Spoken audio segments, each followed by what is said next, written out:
ॐ श्री परमात्मने नमः। अथ षष्ठोऽध्यायः आत्मसंयमयोगः।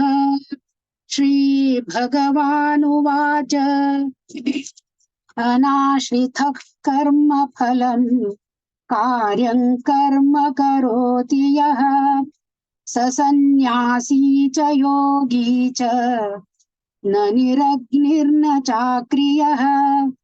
यं सन्न्यासमिति प्राहुः योगं विद्धि पाण्डव। नैह्यसन्न्यस्तसङ्कल्पः योगी भवति कश्चन। आरुरुक्षोर्मुनेर्योगं कर्म कारणमुच्यते। योगारूढस्य तस्यैव शमः कारणमुच्यते। यदा हिनेन्द्रियार्थेषु न कर्मस्वनुषज्जते सर्वसङ्कल्पसन्न्यासी योगारूढस्तदोच्यते। उद्धरेदात्मनात्मानं नात्मानमवसादयेत्। आत्मैव ह्यात्मनो बन्धुः आत्मैव रिपुरात्मनः। बन्धुरात्मात्मनस्तस्य येनात्मैवात्मना जितः। अनात्मनस्तु शत्रुत्वे वर्तेतात्मैव शत्रुवत्। जितात्मनः प्रशान्तस्य परमात्मा समाहितः। शीतोष्णसुखदुःखेषु तथा मानापमानयोः ज्ञानविज्ञानतृप्तात्मा कूटस्थो विजितेन्द्रियः। युक्त इत्युच्यते योगी समलोष्टाश्मकाञ्चनः।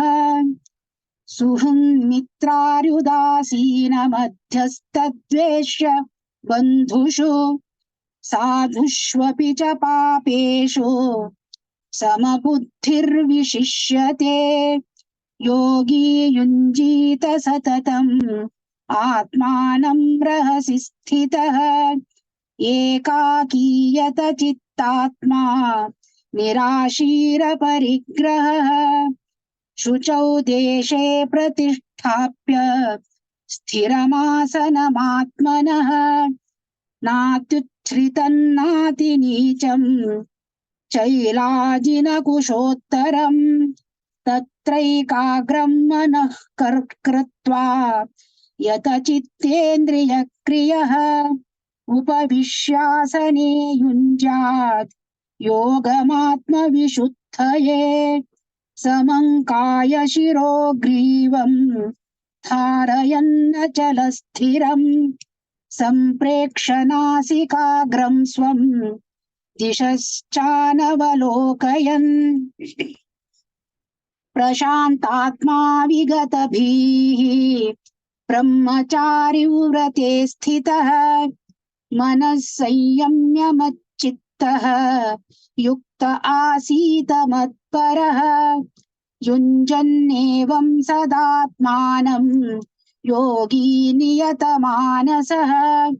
शान्तिर्निर्वाणपरमां मत्संस्थामधिगच्छति।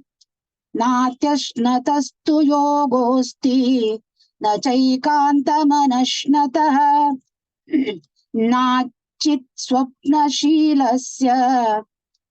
नाचित्सस्वप्नशीलस्य जाग्रतो नैव चार्जुन। युक्ताहारविहारस्य युक्तचेष्टस्य कर्मसु युक्तस्वप्नावबोधस्य योगो भवति दुःखः। यदा विनियतं चित्तम् आत्मन्येवावतिष्ठते।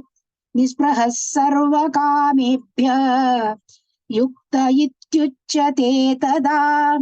यथा दीपो निवातस्थः नेङ्गते सोपमा स्मृता।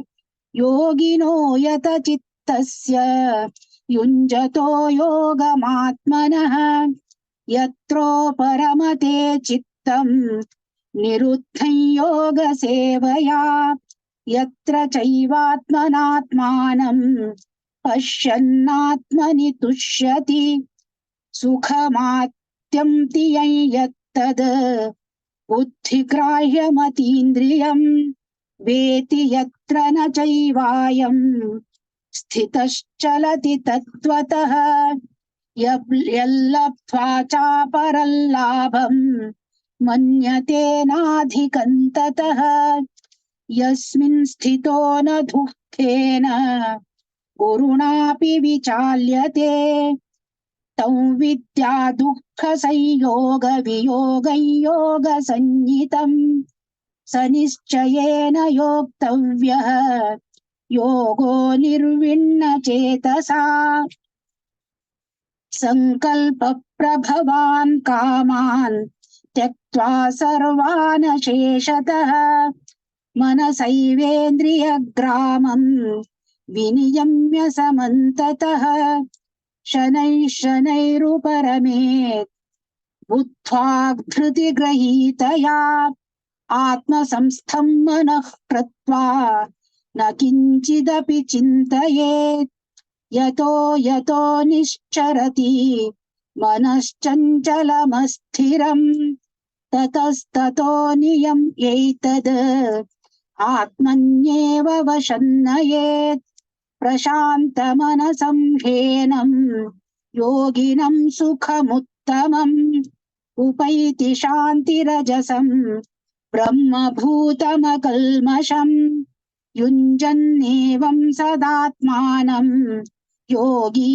विगतकल्मषः सुखेन ब्रह्म संस्पृश्यम् अत्यन्तं सुखमश्नुते सर्वभूतस्थमात्मानं सर्वभूतानि चात्मनि ईक्षते योगयुक्तात्मा सर्वत्र समदर्शनः यो मां पश्यति सर्वत्र सर्वं च मयि पश्यति तस्याहं न प्रणश्यामि स च मे न प्रणश्यति सर्वभूतस्थितं यो मां भजत्येकत्वमास्थितः सर्वथा वर्तमानोऽपि स योगी मयि वर्तते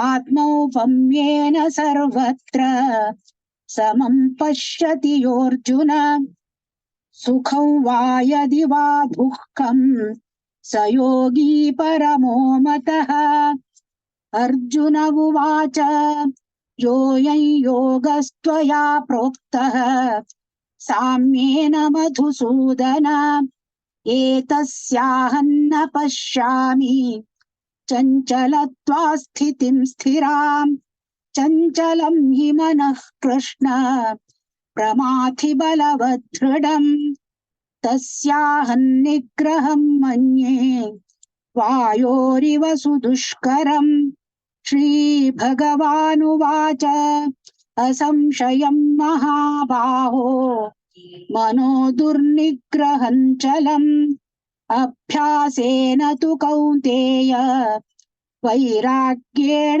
च गृह्यते असंयतात्मना योगः दुष्प्राप इति मे मतिः पश्यात्मना तु यतता शक्यो वाप्तुमुपायतः अर्जुन उवाच अयति श्रद्धयोपेतः योगाच्चलितमानसः अप्राप्य योगसंसिद्धिं काङ्गतिं कृष्ण गच्छति कच्चिन्नो भयविभ्रष्टः भिन्नाभ्रमिव नश्यति अप्रतिष्ठो महाबाहो विमूढो ब्रह्मणः पथि एतन्मे संशयं कृष्ण छेतुमर्हस्य शेषतः त्वदन्यः संशयस्यास्य छेता न ह्युपपद्यते। श्रीभगवानुवाच पार्थ नैवेह नामुत्र विनाशस्तस्य विद्यते न हि कल्याणकृत् कश्चित् दुर्गतिं तात गच्छति प्राप्य पुण्यकृतान् लोकान् उषित्वा शाश्वती समाः शुचीनां श्रीमताङ्गेः भोगभ्रष्टोऽभिजायते अथवा योगिनामेव कुले भवति धीमताम् एतद्धि दुर्लभतरम् लोके जन्म यदीदृशम् तत्र तं बुद्धिसंयोगम् लभते पौर्वदेयिकम् यतते च ततो भूयः संसिद्धौ कुरु नन्दन पूर्वाभ्यासेन तेनैव ह्रियते ह्यवशोऽपि सः जिज्ञासुरपि योगस्य शब्दब्रह्माति वर्तते प्रयत्नाद्यतमानस्तु योगी संशुद्धकिल्बिषः अनेकजन्म संसिद्धः ततो याति पराङ्गतिम् तपस्विभ्योऽधिको योगी ज्ञानिभ्योऽपि मतोऽधिकः कर्मिभ्यश्चाधिको योगी तस्माद्योगी भवार्जुन योगिनामपि सर्वेषां मद्गतेनान्तरात्मना श्रद्धावान् भजते यो मां समे युक्ततमो मतः। ॐ तत्सदिति श्रीमद्भगवद्गीतासु उपनिषत्सु ब्रह्मविद्यायां योगशास्त्रे श्रीकृष्णार्जुनसंवादे आत्मसंयमयोगो नाम षष्ठोऽध्यायः। सर्वधर्मान् परित्यज्य मामेकं शरणं व्रज अहं त्वा सर्वपापेभ्यः मोक्षयिष्यामि मा शुचः।